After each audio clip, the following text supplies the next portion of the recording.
That's the Thompson family and those wonderful folks over there helping you get your things done and your beautiful pieces picked out. And I keep bringing up the holidays, but I can't help myself.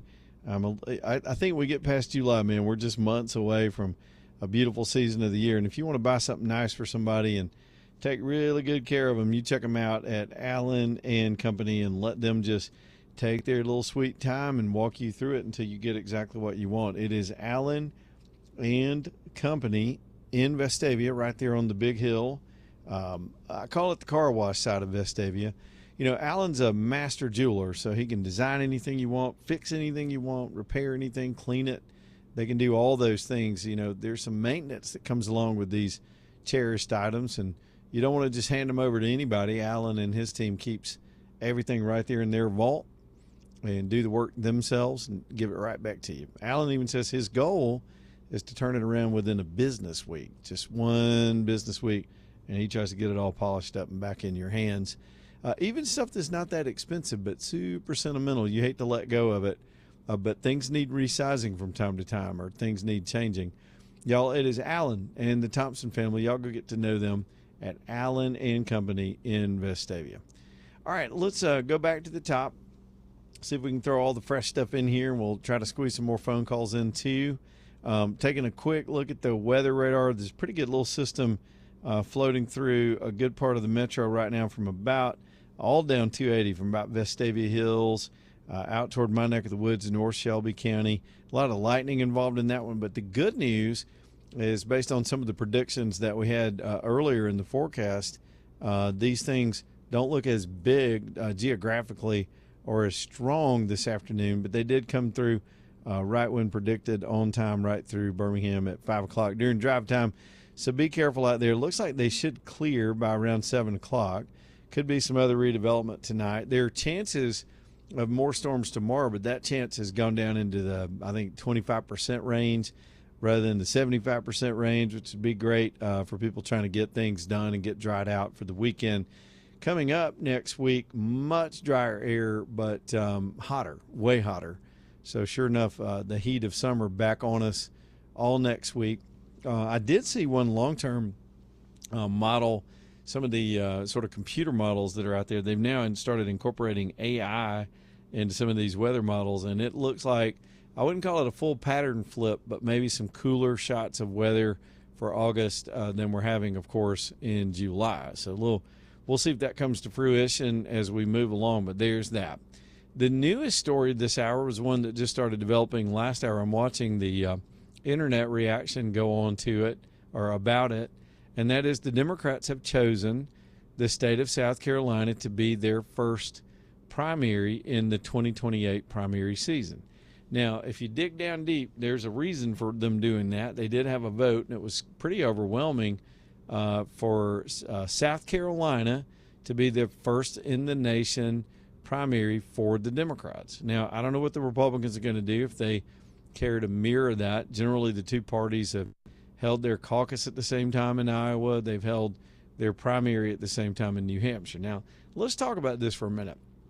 They don't have a right to force a state to do a primary when, because remember how this works. Y'all pardon me for geeking out, but this stuff is important. The mechanics of the way we move through each primary state really wind up, it's a stupid process, and it's why I think we get weak candidates in both parties sometimes, because a better may not get their footing in these early states for whatever reason, and then they're out of it, and you wind up with some of these just leftovers almost in some ways, especially on the Republican side. But anyway, back to South Carolina. So the parties technically private, they're public entities, but they're not government, right? They're just the party. They're a group of like-minded people who want to put forward their nominees. In the old days, they would do this at state conventions. They'd sit around and have votes, and as a more exclusive committee, you've got to be on one of the state committees, and they would just put up their nominee as to who the elites and the party organizers would want to put forward. Over time, we kind of popularized it and started going to a public popular vote, as we call it, in our states. And that means taxpayers started footing the bill. And I guess because we're in a two-party system and they all kind of play off each other, they're symbiotic in a lot of ways, the Democrats and Republicans. Somehow states, even though unfairly, I believe Alabama is one of the unfair states, they have a high threshold to any other third parties. We'll still spend tax money paying a vote for these two parties. We run the entire election at taxpayer expense, so these two parties can decide who their nominees are. Now, taxpayers have been fine to go along with that. It gives us a say. Otherwise, a bunch of schmucks that you never heard of would be presenting people to you without you even getting a chance to have a say in a primary, which we just did. And in a state like Alabama, the primary becomes the election because we're so one-sided in Alabama, for example, for the Republicans. Now, back to where we are with the Democrats. So just because the Democrats have voted that they want to have their first contest in South Carolina doesn't mean South Carolina is just going to rubber stamp that and go along with it, because they've got to consider if the Republicans don't want to do that, then they'll have to hold two primaries at taxpayer expense, because they do it very much like we do in Alabama, where, again, the government pays for the whole thing, keeps the records, counts the votes, does all that. And then you got New Hampshire, who just got a finger in the eye from the Democrats because, again, New Hampshire was too white for them. So was Iowa, and they wanted some more ethnicity early in the contest. I'm not even faulting them for that. The Democrats have built their business model on ethnicity. They just do. It's the way they see the world. They're group thinkers. They're not individual thinkers. And so everybody's got to belong in a club or a tribe, and that's the way they want to run their primaries. And so to do that, to get better black representation, they go to the state of South Carolina. Now, I'm seeing some other states pitch a fit. Some people believe Georgia should have been it because it's a bigger and more important state to the Democrats, because it can be a swing state, especially in 28. They want Georgians to buy in and get enthused about the nominee, next door. So other states were up for consideration. It was Nevada as well. So there's still some ways to go. This isn't completely a done deal. South Carolina's got to agree. And then I go back to New Hampshire. New Hampshire used to always start this war with any other state because they had vowed, and I don't know how they're going to react, because they only got 4 electoral votes anyway. I think it maybe less than that. So New Hampshire would say if any other state tries to go before them with a primary, just a state, forget the Democrats and Republicans for a minute, but if a state tries to get the jump on them and become the first primary, they'll just move their primary again, and they've done that before. When the South started aligning for the Super Tuesday thing, where they would move the primary up a little bit and try to vote as a block, region of the nation, or these Super Tuesday states, some of that was encroaching on New Hampshire. New Hampshire kept backing up their vote. I can't even remember when it is now, but it's somewhere very early in the year now. I want to say February. We always see the images of these candidates out there stomping around in the snow and ice in Iowa and trudging into New Hampshire and drinking apple cider and sucking syrup out of a tree or whatever they do there, trying to suck up to the people from those two states. So I'm telling you, New Hampshire is going to take umbrage to this and may try to keep their primary where it's still earlier in South Carolina after the Democrats have done this. I'll just get the popcorn out and watch, because my state didn't vote till well after this.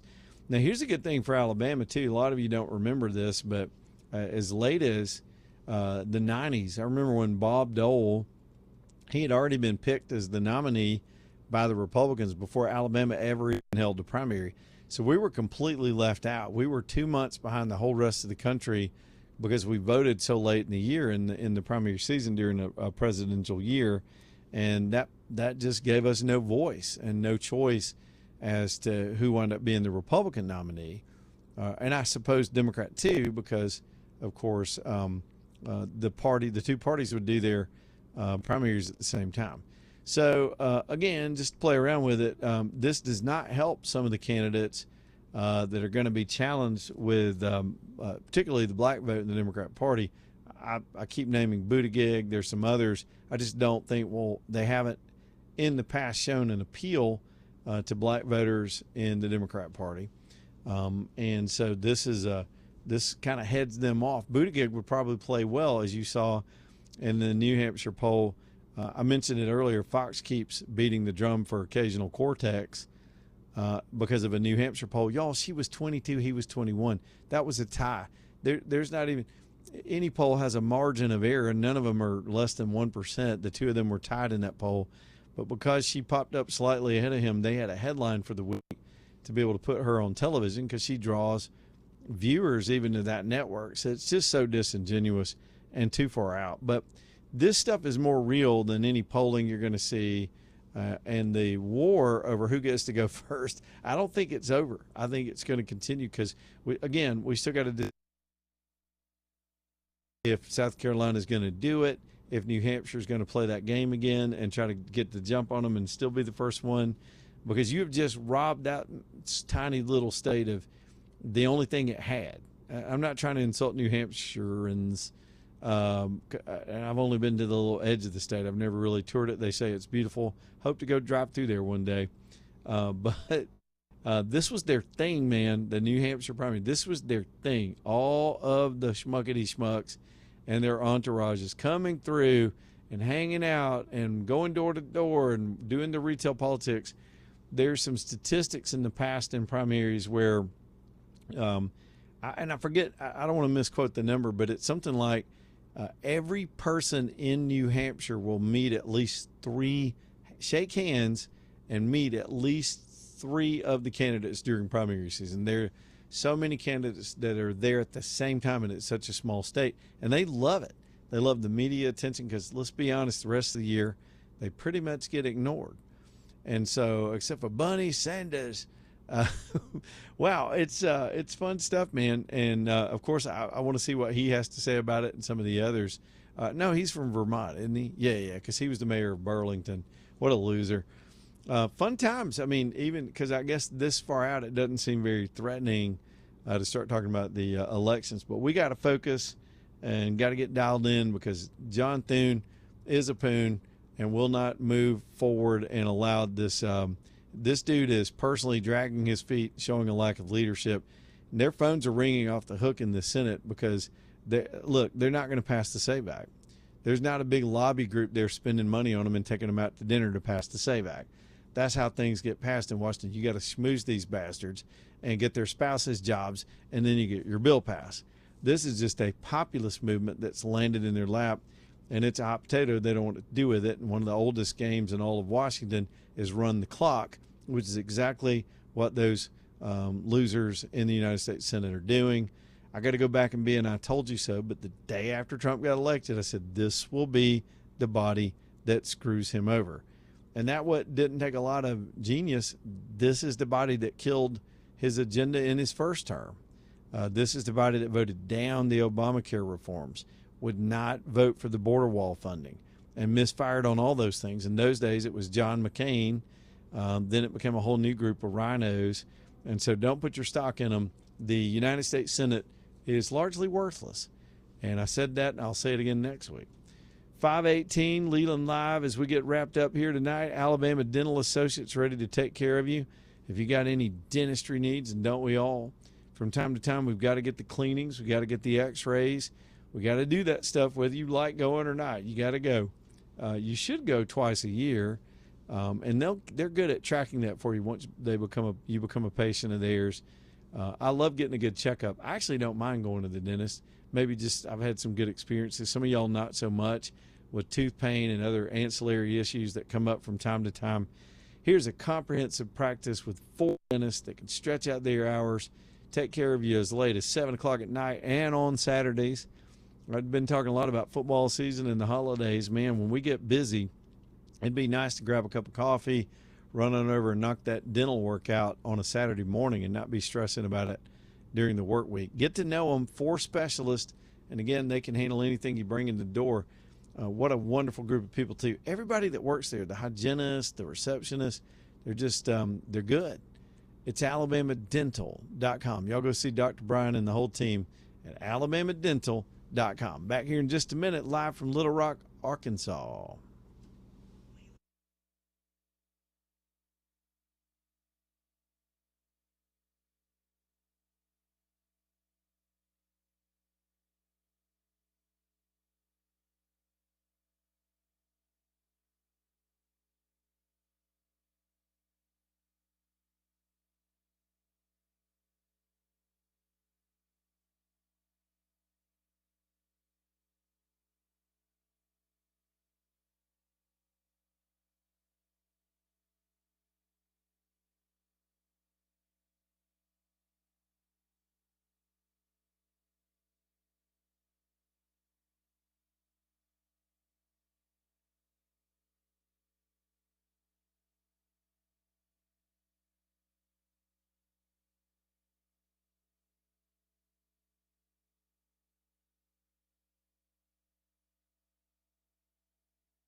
All right, y'all. 525 Leland Live Talk 99.5. Dr. Brian over at Alabama Dental. AJ, I think somebody needs to they need to pry his computer out of his hands, and he needs a cooling off period with his.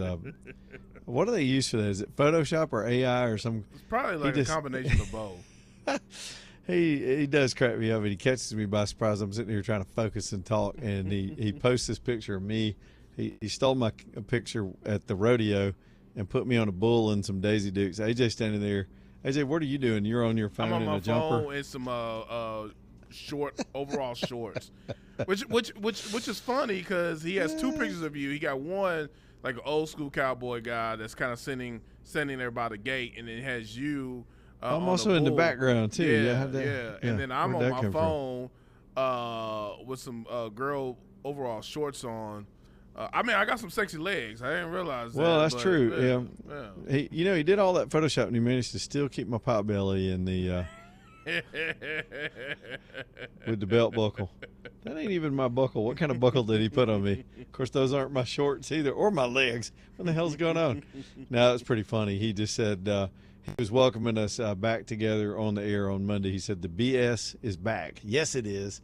Come Monday, we'll be back in the studio. I'll be back in the studio hanging out with AJ. Let's take a quick look at the radar. I don't want to neglect that. We did have some pretty intense storms brewing. Most of the flooding danger is south of Birmingham. I think it's down around Choctaw County and some other counties down to the south where the bigger part of this kind of dumped down. The good news is drier tomorrow than was originally anticipated. Yeah, the bulk of it is basically right over my house. Right over northern Shelby County along 280 down toward Chelsea. Still a lot of thunder and lightning and rain back behind it, but it'll taper off tonight. And that's better news than it could have been with all the heavy rain that was forecast for today.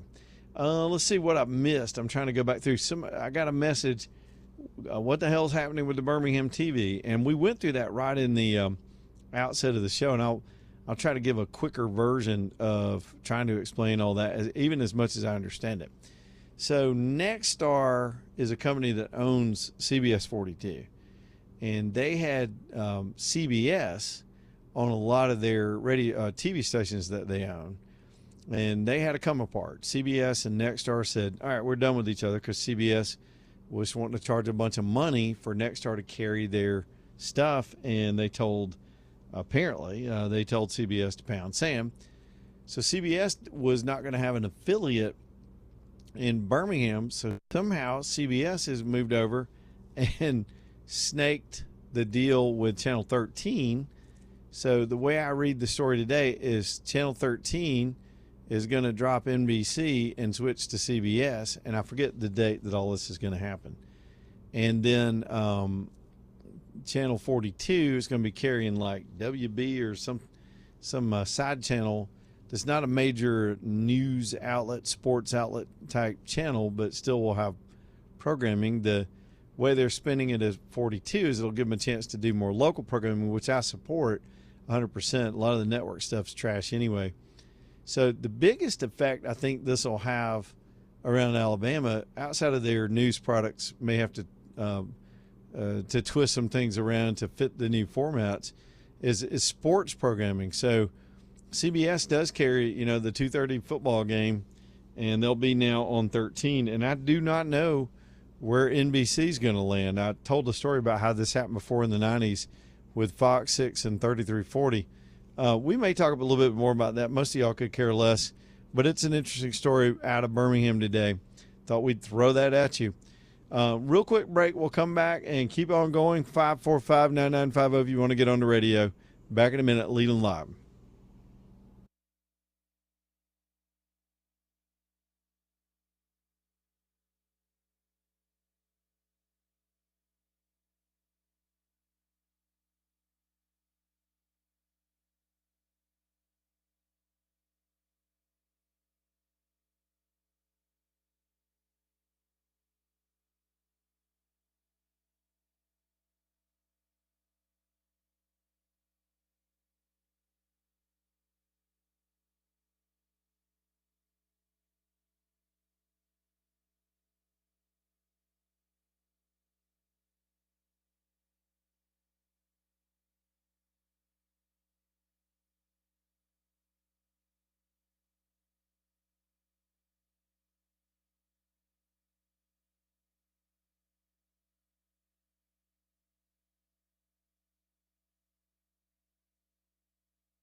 All right, y'all.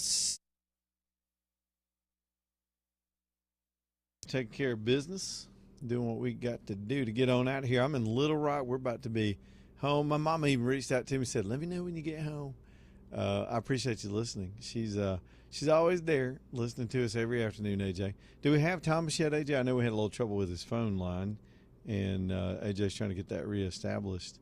And we'll see if we can get Thomas from over at Stockton Mortgage in here to tell us what's going on in their world as we get ready to wrap things up from the road.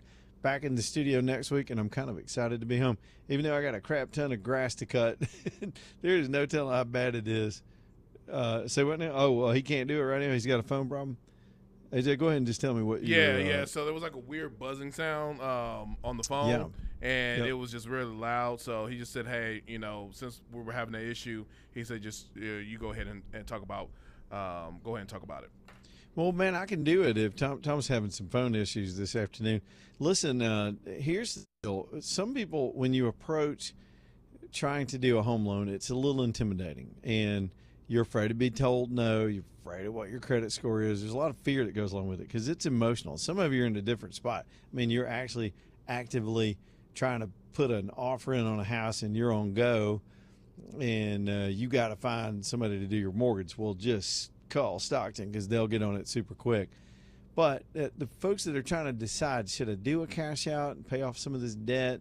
What should I do? What's possible? Or maybe you're a first-time buyer and you've just never done any of this. It's so intimidating. Stockton's a good place to start. First up, they'll just sit down and have a conversation with you. It's not like these internet things, man. You get online and start putting in your information into these sites that, I mean, you do something as simple as say, what's the interest rate today? Google's going to suck you in to this thing where you got to provide a bunch of information for them to give you rate quotes, and then they got you. And they will hound you to the gates of hell trying to get you signed up for various competitive lenders. They're data mining everybody that's in the mortgage world or considering it. It's not that way with Stockton. You go to their address. I'm going to give it to you in a minute. Have a phone conversation with a human being on the other end.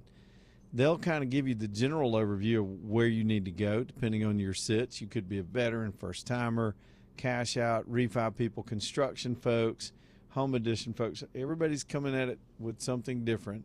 Then you can get to pulling your credit and filling out forms. They may even be able to advise you on how to shape that credit up so you get the best score when you pull your score, so that you get the best rate when you do the deal. That's just how neighbors treat neighbors. So reach out to Stockton if you just got questions and you're not ready to start that vortex of stuff that happens. And then they'll guide you all the way through to the close. It's their job to get you to the close. They don't make money if they don't get you to the close. So it's good for them and you to do everything right and get you down the road. It's savewithstockton.com. Let me give you that again. That's the website they've set up just for this radio show. And when you reach out to them through that website, they know you came from this audience. And I'm just saying, I think they treat our people just a little bit better. Maybe they return that call just a little bit quicker because it's been an important relationship. So y'all use that and reach out to Stockton and get going on it. Don't operate out of fear. You shouldn't do that with anything in life. Do it out of confidence and knowledge and doing your due diligence. SaveWithStockton.com.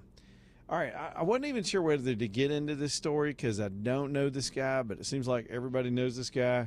A guy named Aaron Suttles, who's a writer of some sort for a publication that covers Alabama football, has found his mugshot on every news site this afternoon, all over the city in particular, where I suppose he was well known because he got caught up in what's being described as a human trafficking operation in North Shelby County. So I believe this was Shelby County SF, and I didn't know anything else about it other than Suttles has some loose connections to the University of Alabama in that he covered Alabama football through some site called Yay Alabama. His name's really familiar to me. AJ, has he ever worked with us or in our building or with? Because we got the sports guys down the hall and everybody knows everybody in our town.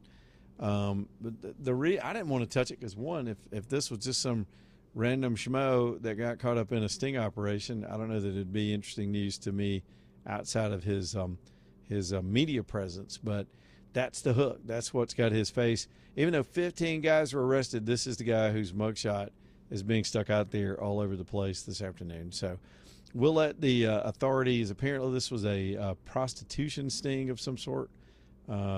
Look, some people believe you can't buy love, but you can rent it. I'm just saying. I'm not sure how this went with him. $5 make you holla. I'm just saying, I don't know. Or itch. One of the. Oh, no. Love you long time.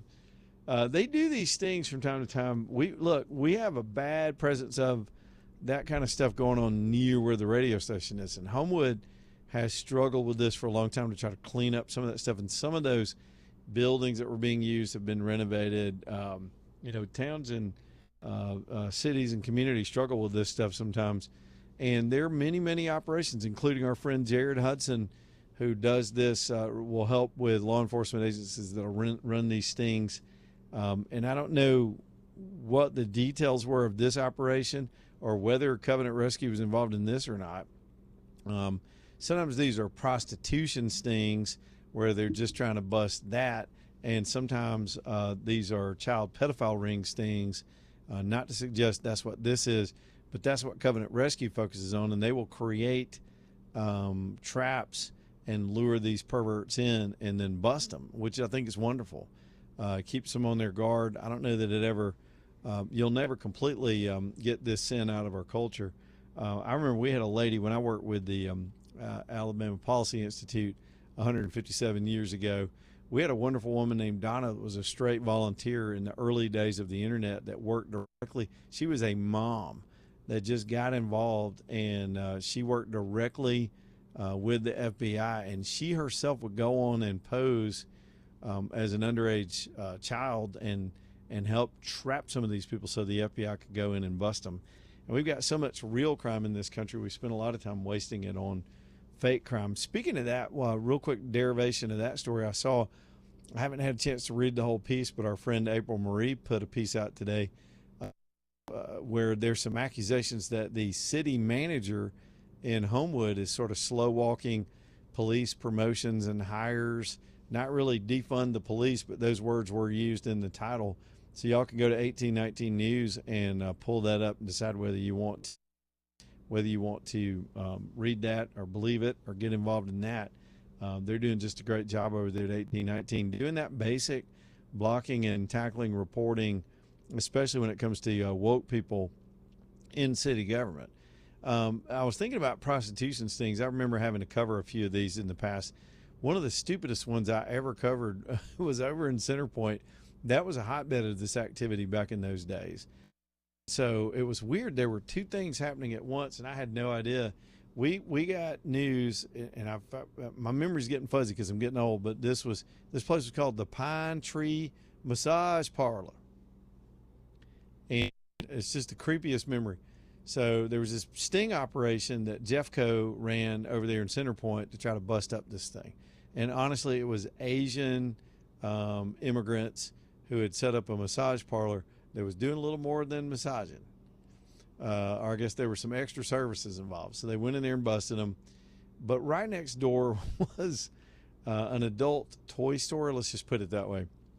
And I go rolling up. We got in a call. There was a big sting operation. There's going to be a news conference. We go rolling up out there. And there's this huge church group out in the parking lot protesting the toy store. Simultaneously, these were unconnected, I guess, businesses. And then next door was the actual Pine Tree Massage Parlor Rub and Tug or whatever that was.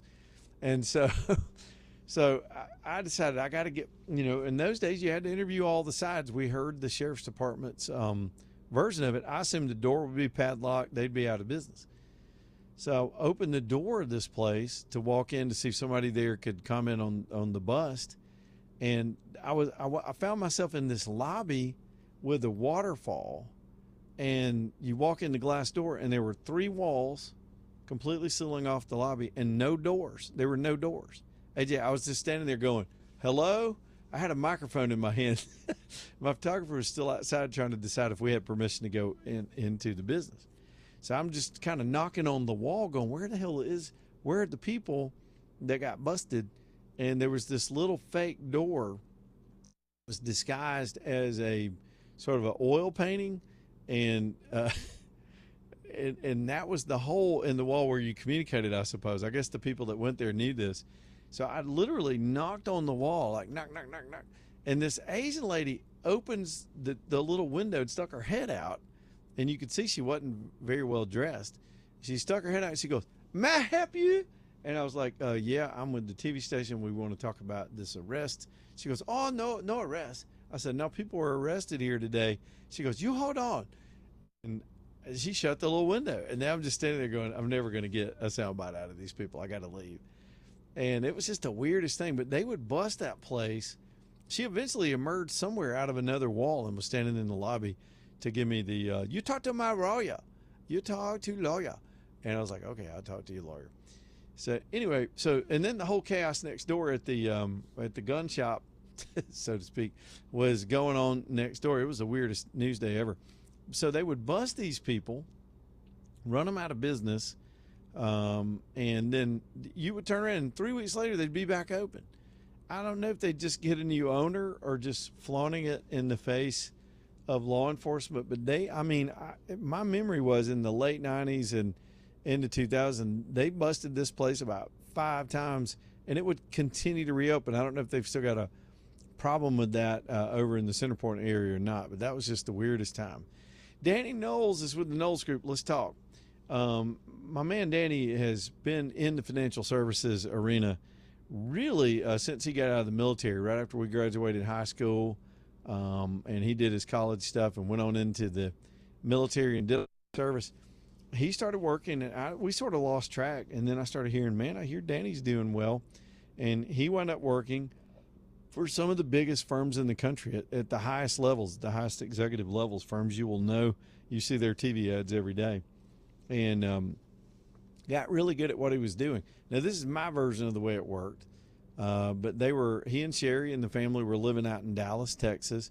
Decided they wanted to come home to Alabama. And he really wanted to just have his own shop and be independent and give this advice, take all this knowledge, and help people with more humble circumstances, not just the big corporate clients and the millionaires and billionaire clients, but to help folks like the folks we grew up with. And that kind of how Danny is. That's where we're from. So he did. He moved to Birmingham, put out their own shingle, and every single day he's treating people with respect, giving them his best advice, and being wildly successful at it. So he's got the knowledge and the tools and the techniques for the fat cat investors, but helping people, just everyday folks that have control of their retirement funds or just starting out, starting over. Stuff happens in life, and giving them his best straight advice. He and his sons there at the Knowles Group. Listen to their show that's on our station on the weekends, on Saturday and Sunday, called Understanding Money. So informative. If you're just out running errands and doing stuff, turn that thing on, learn a little something, and if you're ready to get yourself on track with true, honest advice and coaching and strategy and all the things you need to just weather the ups and downs of the markets and keep yourself on track, reach out to Danny and see what they can do for you. I'm making a personal introduction because he is a lifelong personal friend. You decide if it's a good fit between you and them. It's the Knowles Group, N-O-L-E-S, theknowlesgroup.com, theknowlesgroup.com.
Well, that's exactly what I'm going to do first thing in the morning. We're going to get out of here before the sun comes up. We're ready to get back to the ham and get back to life. I appreciate y'all being with us on this road show this whole time. Of course, Appalachian Foothills RV Repair and RV Park. One more time for them.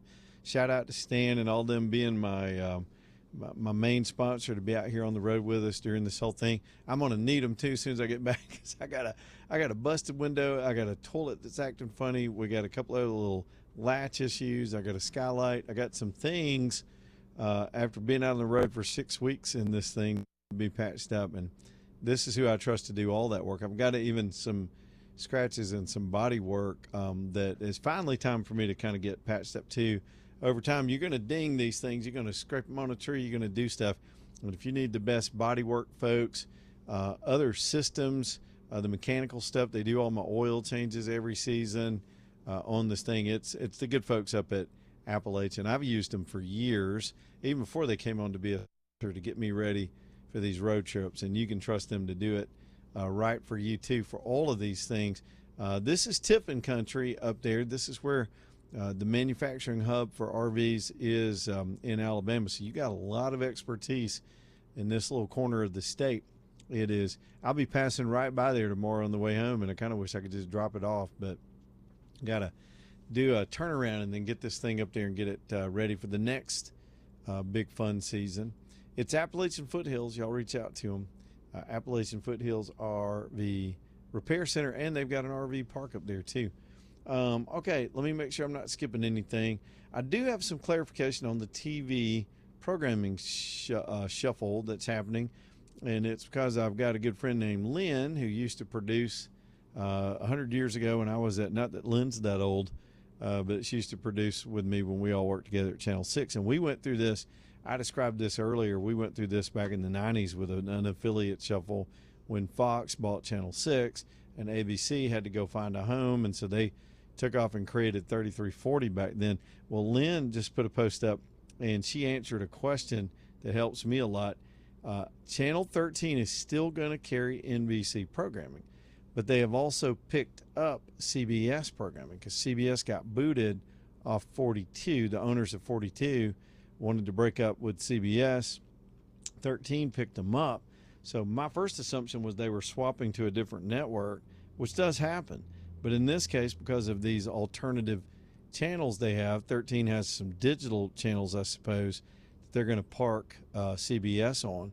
And so we'll have to wait and see how the branding on that goes and how that relates to their news departments and whether they do simultaneous newscast or whatever. I'm sure there are a lot that has to be figured out. But it will create some changes in the market as it relates to both the news products and of course, football season. CBS being chief among those networks for SEC football, which is just days away. So y'all going to have to get.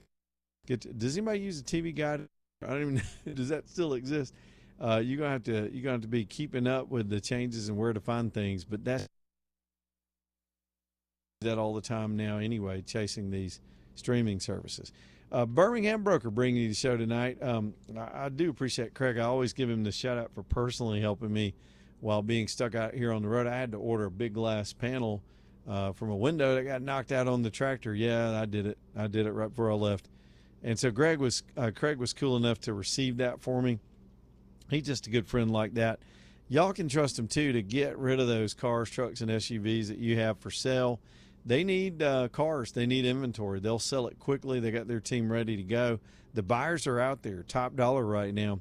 So do it the easy way with Birmingham Broker.